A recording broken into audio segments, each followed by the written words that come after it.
No big deal. Welcome to another episode of an influencer interview. Today is with Ruth Mayne, who of course hit influencer in like record time months ago. And she's got a great team growing in Ohio and all over the United States and other places. Ruth, welcome. And you must be excited. You've never done wellness before. Nope. This is your first and you're just crushing it. So tell us a little bit about your history in this industry. Well, as most of you know, I got into this industry not by choice. It just kind of fell in my lap, and I needed to make money. I was becoming rapidly in debt with medical bills with my kids, and I couldn't work outside the home. So I delved into direct sales, MLM strong my whole life. I love this industry. I have a passion for it. But as you said, I have 30 years stayed away from any kind of nutritional company. And the biggest reason for that is that you could never prove that your product is better than somebody else's product.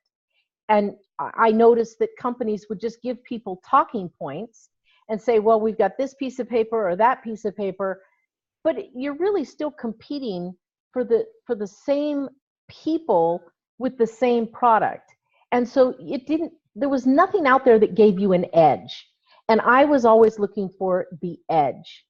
And hence, when we sat down in Atlanta and talked about this, I was like, I don't know if I want to give my DNA to anybody. And I questioned it inside and out, upside down, inside out, looked at the comp plan. We were able to make some suggestions there. And I couldn't say no, Tina. There was no way to say no to Uforia. And that's what we're seeing is that, a lot of people in this industry feel they have to go out and just get anybody in their business because they have to build their business. With Uforia, you don't need to do that. You don't have to scrape the bottom of the bowl per se. This is too good. There are too many people that understand nutrigenomics and that want to be part of it and will be long-term part of it. And that's what I look for. Well, and I know you've had massive success in this industry, not like a little bit of success, but like a huge amount of success. And I'm sure as we all do, we apply the same principles. What we first learned that worked, we do over and over and over. Do you see your success here going along the same lines of getting just that big and out of control exciting? Yes, absolutely. There's a lot of people in this industry that'll tell you, talk about duplication. And duplication is really great to a point, but we all have to remember that we're individuals. And so we all have skill sets that may differ from each other. You have skill sets that complement what I don't have, and I may have some skill sets that complement what you don't have. So it's more, to me, not so much duplication, but it's following the leader and aligning yourself with people that are strong where you're weak. And when you can do that in any company, and again, I have never done any kind of what I would call pill, potion, lotion company. And I was able to hit influencer here simply because I'm able to align with people like you and Kelly and many others, John Malott, the list, I don't want to list everybody because I'll forget somebody, that have strengths where I don't. And, with you, it's been great because you've been in this space before, this exact space, and I never have. So I have learned a ton from you. But what it comes down to is the core principles of do what you can, do it often, surround yourself with people that have strengths where you have weaknesses. And as long as you do the work, you will be successful. And that's just simply what I applied here. There's no magic pill. There's no, throw people in and see if they stick. You just learn your product and then just start talking. And as you know, I'm really good at talking. And you jumped right in and started doing Zooms to introduce it to people, like within your first 2 weeks, like right out of the gate. And I know, and we fumbled and we learned as we went. But do you think that was crucial in you building to influencer as fast as you did, was just taking the bull by the horns and going for it like that? Yes. You know, I don't want people to think that just because you don't make it to influencer in your first week or your first month that you're never going to get there. You know, I have always been an advocate for the underdog, and I think most people know that. I have more patience, I think, with people that maybe don't build as fast as some leaders in this industry. And that's because I used to be one of those. You know, I remember getting started 30 years ago when nobody would help me. Nobody, because I wasn't, quote, one of the A team. And, you know, there's something to be said for the A team. Don't get me wrong. There's a difference in building fast and building slow, especially if you need money. But I tell people this all the time. People that graduate with a doctorate in anything, it still says doctor whether they were A, B, C, or D student. So it doesn't matter if you get there in the first month. Yes, that's nice. That's great. You're going to make more money. You're going to create momentum a little bit quicker. But I like to speak to the people out there that maybe are thinking, I don't have a big pool of people to pull from. I'm not a Tina Malsom or a John Malott, you know, or a Kyle McGregor or a Ruth Mayne. I only have a few friends. I'm going to tell you this. That's exactly who I was when I started in this industry. And all you have to do is just keep going. Keep talking to people. And you will cross the finish line. There is no doubt in my mind. And with this company, you can't help but cross the finish line because we have such a unique product line. Such great tips. I do know that you're doing something I haven't heard any of the other teams doing yet. And I'm fascinated by it because I just think, you know, when you and I started, Ruth, there was no Facebook. It was person to person, belly to belly, home meetings, right? All the stuff that the old network marketers talk about. But nowadays, you know, it seems like everybody's building this thing online or through social media. But I'm finding I still like the meetups and the networking groups and the person to person. And you're doing luncheons, which has been really successful. Can you tell everybody how you're conducting those, how you get people to attend them, and what all that looks like? Absolutely. First of all, let me agree with you wholeheartedly. You know, there is something missing. Not that building online is bad. I do my share of building online, but I am not, quote, an internet marketer. I've seen too many people flop at that because there is no personal connection. I'm not going to say it's bad. I'm just going to say what I have found. And in fact, people that I meet with on a daily basis really appreciate the one-on-one contact because it builds a relationship. And that's what this industry was founded on, is relationship building. What we started doing is something that I've done in 2 other companies that helped me be very successful. It is going to cost you a little bit of money, but you know what? It's going to cost you money to run Facebook ads, and your chances of success are far less in running a blind ad to people you don't know than to do what we do with these luncheons. And it's very, very simple. You find a restaurant in your area. Now, of course, you need to take into consideration, you know, what kind of people am I inviting? Are these just going to be, you know, everyday Joes like you and I, or am I going to cater to a higher clientele, doctors, nutritionists, things like that? So we actually have a couple restaurants that we use. We go in, we speak to the restaurant. They always have a private room where you can meet. And we say, we would like to conduct luncheons here on this day every week. And then we choose a menu. And some of the restaurants will have menus printed for us that just have specific items on it. So then people can choose from those specific items. In another restaurant, it's a Greek restaurant. It's a really, really good restaurant. It's very well known here. In fact, the owner has joined Uforia, and he owns 3 of these restaurants. So, and that's Charlie's for all of you out there. They have a private room. We just go in and we let people order off the menu. Now here's the glitch. We pay for each of our guests.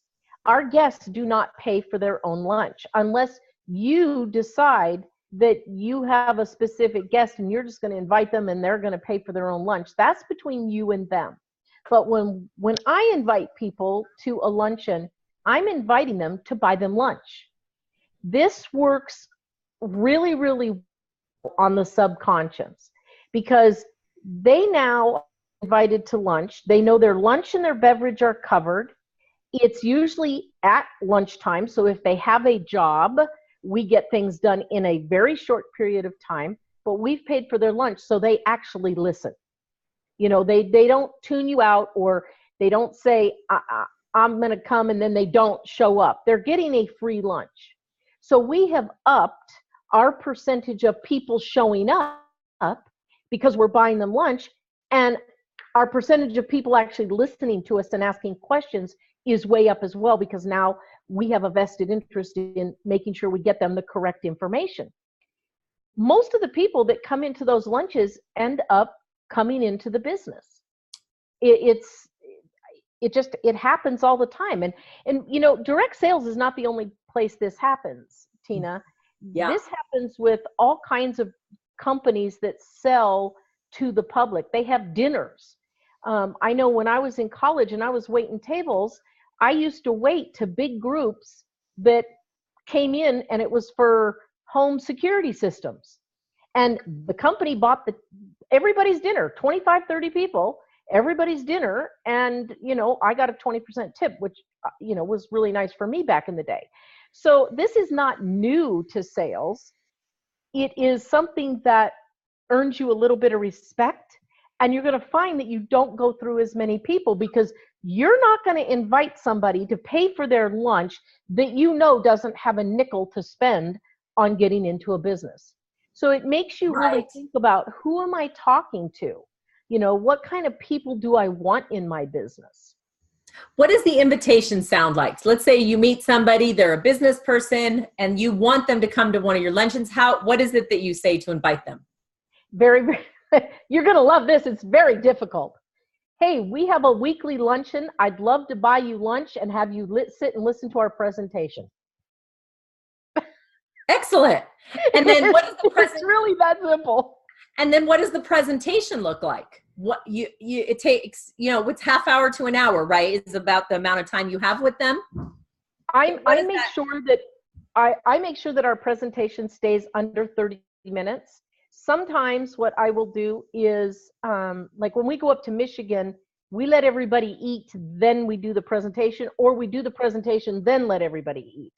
Oh, not at the same time while they're eating. Sometimes. The one we do here at Charlie's, that one, people are eating while I'm doing the presentation. So it's very informal. People feel comfortable. It's not like it's a stuffy situation. Now, I don't eat when I'm doing the presentation. I always wait until afterwards, or I eat before, or whatever. But people really tend to let their guard down. They know they're coming to see a sales presentation. The one thing that I never, ever, ever have done and ever will do are use deceitful tactics about what the purpose is that they're coming for. I don't like being lied to. And some people will say, well, I didn't lie. I just left out that it's a sales presentation. No, that's lying. If you leave it out, it's lying in my book. And I know I don't like to be lied to. And when people show up to something like that and find out it's a sales presentation, they automatically shut down. They're not going to listen to a word you say. So I'm always very open about it. And, you know, people, quite frankly, will do anything for a free lunch or a free dinner. It doesn't matter how much money they make. I agree. And especially during lunch when they're going to go out and have lunch anyway. Now, I know you've got several you're not doing them on your own. You've got teammates coming with you, and all of you are working each week to get 2 or 3 guests, or however many happens to happen. Or do you have a group number in mind that you like working with? No, we've had luncheons with 20, 25 people in them. We've had luncheons with one person in them. It really just depends. It is, you know,